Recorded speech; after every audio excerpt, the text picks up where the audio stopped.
আল্লাহ সবার জন্য দোয়া চাইলাম। আমার জনম দুঃখিনী মা ফুরফুরা দরবার শরীফে বসে আছে আমার মুখের দিকে তাকিয়ে। আমার জনমদাতা বাপ আল্লাহ বা বাংলাদেশে জলসায় গেছে। আল্লাহ আমার আব্বা আম্মা জানে হায়াত দারাজ করবেন। আল্লাহ তাদের খেদমত করার তৌফিক দেবে, তাদেরকে সুখে শান্তি থাকার তৌফিক দেবে, তাদের নেক দুআ আমাকে নসিব করবেন।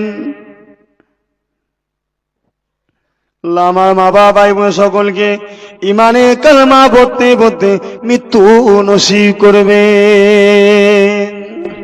আল্লাহ আমার হাজি সাহেব ভাই তার মা বাবা সুখ সংসার শান্তি, ছেলে পুলে সুখ শান্তি রেখো। আল্লাহ আল্লাহ প্রত্যেকের দিল আমার নাকে পূরণ করে। আল্লাহ আমি আমার জন্য কি চাইবো খোদা, তুমি যাতে রাজি, আমি যেন তাতে সবর করতে পারি। আল্লাহ তবে আল্লাহ দুনিয়ায় বেইজ্জতি করো না, আল্লাহ বেঈমানদের হাতে অপমান করো না আল্লাহ।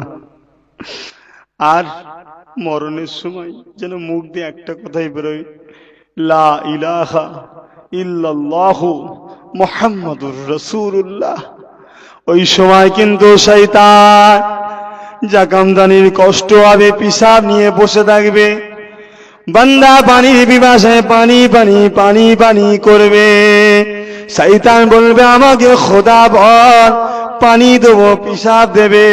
আল্লাহ ওই সময় ঈমান বাঁচানো খুব মুশকিল।